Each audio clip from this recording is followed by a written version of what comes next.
పాకిస్తాన్ ఆఫ్ఘనిస్తాన్ రెండూ కూడా భీకర యుద్ధం చేసుకున్నాయి. పాకిస్తాన్ ఏమొచ్చేసి ఆఫ్ఘనిస్తాన్ మీద దాడి చేసి 400 మంది మృతికి కారణమైంది. ఆ సమయంలో టర్కీ, ఖతార్ ముందుకు వచ్చి ఇప్పుడు ఈద్ అల్ ఫితర్ కదా, అంటే రంజాన్ కదా, ఈ పవిత్రమైనటువంటి మాసంలో మీరు ఇలా యుద్ధాలు చేసుకోవడం మన యొక్క సమాజానికి మంచిది కాదు అన్న విధంగా ఆ రెండు నచ్చ చెప్పడంతో ఈ మొన్నటి వరకు కూడా సెలవుల్లో ఉంది. 24 అంటే 23, 24 వరకు కూడా ఎటువంటి దాడులు చేసుకోవద్దు అని చెప్పాయి రెండు దేశాలు. దానికి ఆఫ్ఘనిస్తాన్, పాకిస్తాన్ రెండూ కూడా ఓకే చెప్పాయి. ఆ 24 తోటే ఈ యొక్క కాల్పుల విరమణ అనేది అయిపోయింది.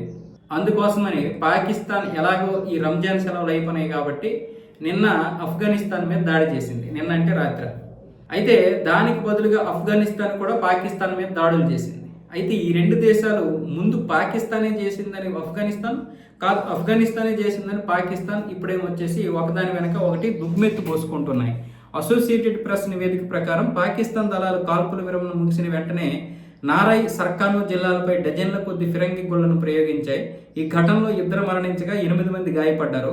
ఆఫ్ఘన్ సరిహద్దు దళాలు కూడా తిరిగి కాల్పులు జరపగా 3 పాకిస్తాన్ సైనిక పోస్టులు ధ్వంసమై 1 మరణించినట్లు జిఆర్ రెహమాన్ పేర్కొన్నారు. ఈ వాదనలు ఇంకా స్వతంత్రంగా ధృవీకరించబడలేదు.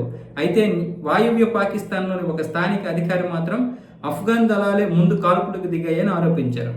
అయితే అటువైపు ఆఫ్ఘన్ దళాలు కూడా పాకిస్తాన్ వాళ్ళే ముందు కాల్పులు జరిపారు అని ఆధారాలతో సహా చూపిస్తున్నారు. మొత్తానికి రంజాన్ సెలవులు ముగిసాయి కాబట్టి రెండు దేశాలు మళ్ళీ ఈ భీకరమైనటువంటి యుద్ధంలో మునిగిపోతున్నాయి. ఇంకా పాకిస్తాన్ ఏమంటుంది, ఈ ఉగ్రవాదం ఏదైతే ఉందో దాన్ని పూర్తిగా సమసిపోయే వరకు మీరు ఆ ఉగ్రవాదాన్ని, అంటే తెహ్రీకే తాలిబాన్ పాకిస్తాన్ ఉంది కదా, ఆ సంస్థను పూర్తిగా నాశనం చేసే వరకు కూడా ఆఫ్ఘనిస్తాన్ మీద దాడులు చేస్తాం. అందుకే ఆ సంస్థను నాశనం చేయడానికి మీరు కూడా ఒక అడుగు ముందుకేస్తే ఇలాంటి దాడులు జరగవు అని పాకిస్తాన్ చెప్తుంది. ఎలా ఉంది ఇది? దెయ్యాలు వేదాలు వల్లించినట్లుగా ఉగ్రవాదం గురించి పాకిస్తాన్ చెప్తుంది. ఇప్పుడు మన చెవులు ఎలా ఉంటాయంటే తేనె పోసినట్టు ఉంటుంది.